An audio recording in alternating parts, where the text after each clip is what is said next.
Hey guys, Angry Joe here, and I'm with Colin, who is the animation director for Watchdogs, and he's going to talk to us a little bit about how the state of Watchdogs and how it's evolved since its delay. So I guess the question on everybody's mind, at least my audience, is something we got to address right away. Now I'm kind of standing right here next to the steps, right? So make your question good. Make my question good, or he's going to push me up the steps. But okay, so. There's been a little controversy with the graphics. You know, the graphics was shown and it looked to have been downgraded. Yeah. And I've seen the GIF. Everybody's seen the GIF. What happened there? Is that a PS4 running, and what we were shown was the PC? Sure. So in 2012, we had the PC version showing. We didn't have a PlayStation 4 in 2012. So we built a nice version that works on the ultra high-end PC. And if you've just seen the NVIDIA trailer that's came out, you can really see that's the same. So. Is that the one with the Chicago trailer? No, there's a trailer done by NVIDIA that shows all of the NVIDIA tech, and that's really pushing what the high-end PC can do. Okay. So for players, they can say, well, you can really see what Watchdogs can be and what you can do on a high-end PC, and that's what the Disrupt engine can do at the max.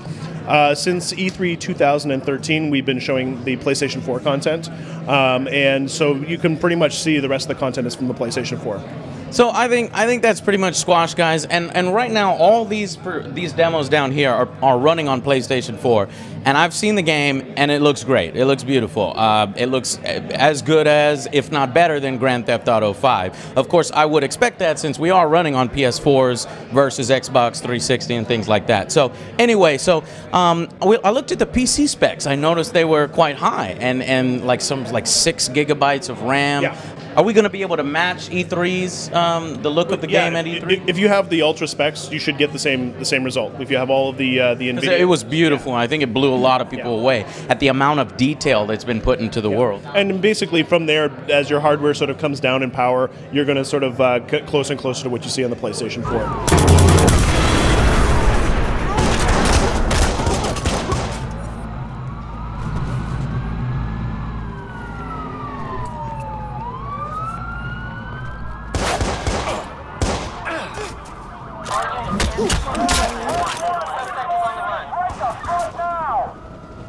Okay, cool. So let's talk a little bit about, with this extra time, what have you guys been able to do? Have you put anything specifically new into the game, saying, hey, look, we've got a lot of extra time, let's throw in some more content? So we had the temptation to just try to create a bunch of brand new features, and this I think is really not the right thing to do when you're given an extra amount of time. So one of the big things that we want people to understand about Watchdogs is there's all systems that are interconnected, and these systems take a lot of time to just tune them just right. So when we were getting closer to the end of the game, we were making a lot of cuts to try to get it to fit within the deadline that we had. We're on a new console, we're a new IP. These were all big challenges for us, and we just weren't getting the quality that we wanted as a team. So we came very close to the ship date, but UB said, take the time, do this thing right. I mean, we're starting a new franchise with Watchdogs, and we don't want to disappoint players with a mediocre game because the expectation is so high. Yeah, and you guys are expecting to make more games in the Watchdogs. I hope so, yeah. Well, that's cool. Depends if anybody buys this one. Yeah, no. Get out there and buy it. Okay, so here's what I'm thinking. One thing that I did notice about the game, because I got some hands-on time that I liked and appreciated, it seems like it's a little bit different direction from most open-world games. Most open-world games are like, here are our main missions, the characters interact, and they got great animations, and you go here and do this. In this, but you kind of stay away from the NPCs. You get too close to the NPCs, and things kind of fall apart. This game puts a lot of emphasis on the NPCs. Yeah. Walking up to NPCs, figuring out, what their occupation is, their age, how much money they make, and then these sort of dynamic or emergent storylines can happen. Yeah. These systematic, things missions that happen right then and there. Like, for example, I was walking up on a lady, and there was a crime about to be committed against her, and I had to hide. So, of these random events, can you quantify about how many of these events are in the game that we're going to be experiencing? Well, there are some things like you talked about, like those predicted crimes that are happening. As you go through and you profile people, you read their text messages, and you can the system kind of tells you that's a crime that's about to happen. For all intents and purposes, that's essentially infinite. That will just keep generating new crimes over and over and over again. We have a good variety of other challenges for the player as well. We have some convoy challenges, we have some contract challenges, and these are more systemic missions. So basically, they're free approach. The player can kind of approach them whatever way they want, and as you learn new tools, you can experiment. So if you choose to play them the same way every time, that's okay, but they will challenge you with harder enemies, with more things that you're going to have to manage, more targets that you have to manage, different ways that you have to accomplish your goal. So the open world gameplay is actually quite expansive. And then there's also some additional story points, characters that you see will reveal additional peripheral story arcs as well. So the open world is, for me actually, it's one of my favorite parts of the game to play because it allows us to really be expressive and creative, but we're not, and we're doing a lot of work when we think about that. We're working really hard to solve the problems, the new challenges that come at us, but we're having fun because we're just playing a game. Yeah. And if you really want to go full tilt, go play it on realistic mode, because realistic mode will kick your butt. What happens in realistic mode? How does the game change? Well, for probably the biggest difference is the bullet damage on the enemies is a lot more realistic. You really can't gunfight head on with your enemies. If you think you can just like kind of gunfight your way through the map, it doesn't really work. You've got to get in there and you got to hack. You've got to find the security cameras and the hackable devices. So you've got to set traps. You've got to lure your enemies into traps. You've got to be stealthy.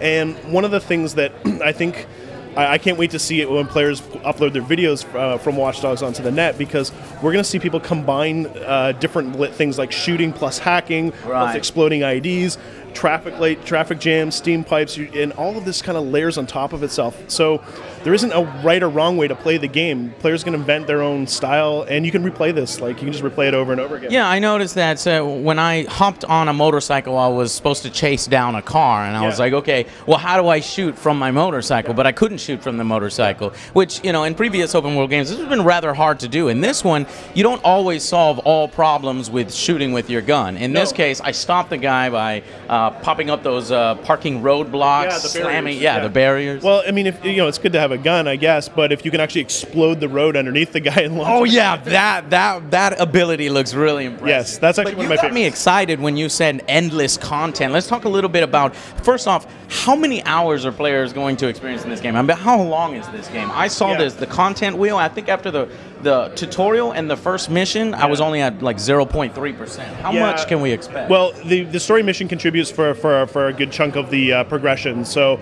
but if you want to get everything, I think I would expect maybe a player is going to put 100 hours if he wants to unlock everything on the story progression. And then you were saying endless content, and how does that factor in? What's the end game like? Are you able to still explore the city once the story's over? And players will have to wait to play the game to find out how it ends.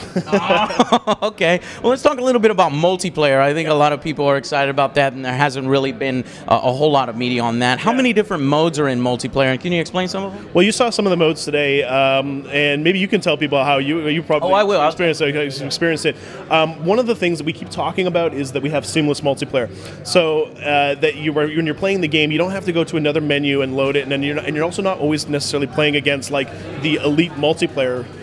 Every time you're playing it, you're playing against other guys who are playing their story missions, and you kind of you go seamlessly into their game. They quite often don't know they're there. You probably got hacked. You probably didn't know the guy was there until he was into your game for quite a while. It was a cool mechanic. I thought it was a cool mechanic. I actually hacked into somebody's game, and I would walk real slow, like I'm like an NPC. And when that goes live on May 27th, and we get all these players playing it, I mean, I can't even imagine some of the strategies the players are going to come up with. It's going to be, I don't know, we're going to discover it just like everybody else. Can players opt out of that? Because it could be rather annoying for somebody who's just trying to enjoy the single-player content to constantly be harassed with notifications. Some missions you can decline or just not accept, but others happen no matter what, and I think that was the observation mission, and I kept being annoyed by that. Am I able to turn that off? Well, I mean, you don't have to accept the observation missions, and you can also turn off other players from being able to invade you, but it does kind of cut back a little bit on what the real Watchdogs experience is.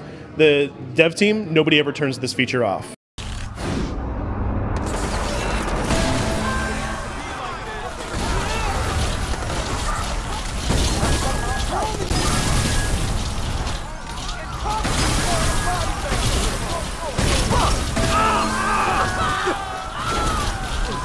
Taking you down, asshole! Okay, so one thing I saw in the trailer is this big mechanical spider. Now, what the hell is that all about? Because I thought Watch Dogs was supposed to be this realistic, immersive world. Are we going to be like Superman 64 here, where we're fighting robots the whole time? What's going on with the robot? So what we have is the digital trips. They're basically like an alternate reality game that you can kind of jump into and play, and it just changes your perspective. In this particular case, you are now playing as a giant spider robot. Can't even say that with a straight face. Giant spider robot, and you were just blasting the cops. I saw you, and I love your face when you discovered that. You were like, "Oh yeah, yeah. What is this?" I hope you got the camera on you for that. Oh, I did. I had a lot of fun being the giant robot. I mean, it was like Wild Wild West style, just going and killing people. Yeah, in the streets. So yeah, for those we wanted to create something. We just wanted to make sure we created something a little bit light. It's digital. It fits on your phone. It's the kind of thing. They're little apps. So, yeah, and I noticed a lot of different mini games. There was like a VR mini game where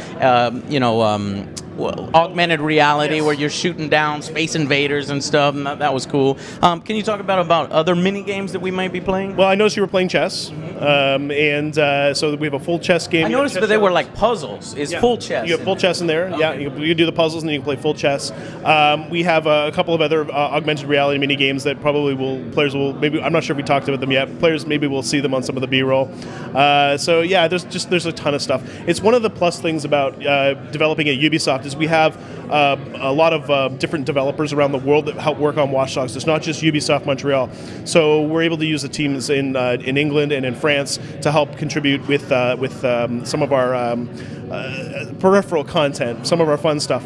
And on top of that, we also have the team in Quebec City, which works on the C2S mobile. So did you play that? That's the other thing I was going to connect, is that there's a mobile game that's going to come out for iOS. Is it going to come out for Android? Yes, iOS, Android, Kindle Fire HD, which I think is Android anyways. And that's one of the 6 multiplayer modes. So one guy's sitting on an iPad controlling the cops and the helicopters and the streetlights and stuff, while another guy just tries to race out of there. Yeah. So when you're playing on the C2S mobile, it's a free app, so anybody can download it and play it, and you can play it anywhere you got a wireless connection. So what it does is just basically puts all of the hacking in the palm of your hand. So you control the barriers. If the player is running over civilians, you tag them, and then you get points to generate more cops. You want to control the helicopter, raise bridges, and then of course it's all played in the same world that the player is learning. So when you learn the streets, when you learn where all the hacks are, you can become very good at avoiding them. So the player who's playing on the C2S mobile has to work very hard to trap you.